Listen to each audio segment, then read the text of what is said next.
Hello दोस्तों, आपका मेरे चैनल में स्वागत है। आज की कहानी श्री राम द्वारा ताड़का वध तथा अहिल्या का उद्धार।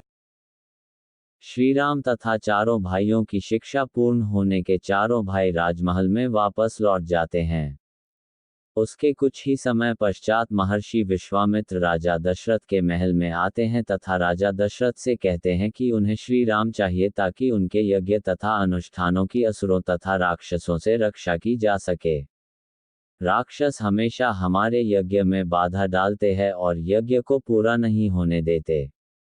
इसलिए हम राम को अपने साथ ले जाना चाहते हैं ताकि वह हमारे यज्ञ तथा अनुष्ठानों रक्षा कर सकें। श्री राम तथा लक्ष्मण विश्वामित्र के साथ उनके आश्रम में चले जाते हैं, जहां पर विश्वामित्र श्री राम को बताते हैं कि एक राक्षसी ताड़का उनके हर यज्ञ में विघ्न डालती है तथा उसका विनाश करना आवश्यक है। यह माना जाता है कि राक्षसी ताड़का एक यक्षिणी थी।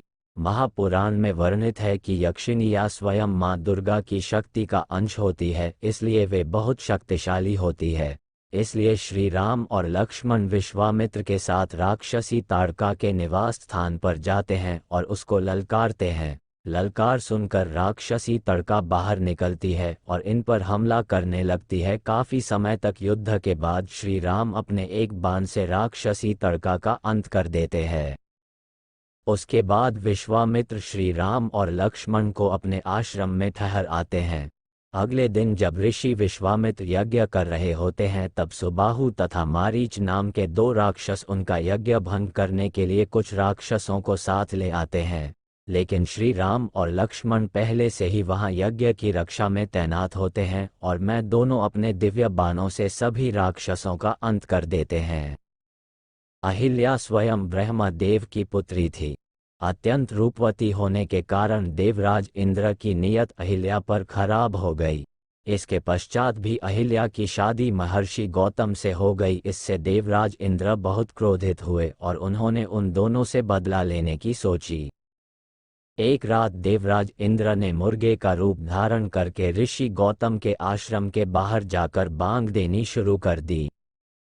उसकी आवाज सुनकर गौतम को लगा कि सुबह हो गई है और वह प्रतिदिन की तरह अपना कमंडल लेकर गंगा स्नान करने के लिए चल पड़ते हैं। पीछे से देवराज इंद्र ऋषि गौतम का वेश धारण करके अहिल्या के पास चले जाते हैं और उसके साथ समागम करते हैं। जब ऋषि गौतम गंगा तट पर स्नान करने के लिए पहुंचते हैं तो उन्हें यह आभास होता है कि अभी सुबह हुई नहीं है, अवश्य ही किसी ने उनके साथ छल किया है। इसीलिए वह तुरंत अपने आश्रम की तरफ चल देते हैं।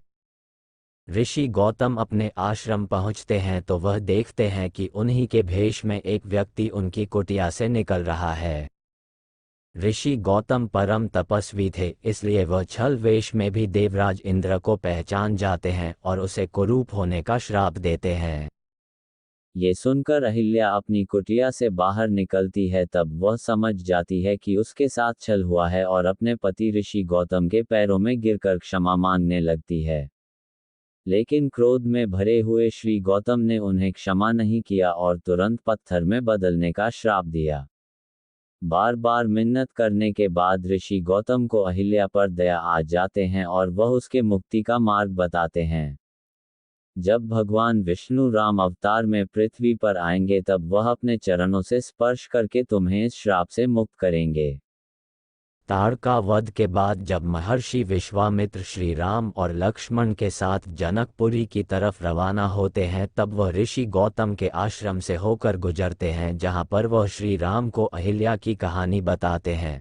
तब श्री राम अपने पैरों से स्पर्श करके पाषाण में परिवर्तित हो चुकी अहिल्या को शाप मुक्त कर देते हैं और इस तरह भगवान राम के द्वारा अहिल्या का उद्धार हो जाता है। ऐसे ही धार्मिक कहानियों के लिए मेरे चैनल को सब्सक्राइब करें, लाइक और शेयर करें। राधे राधे।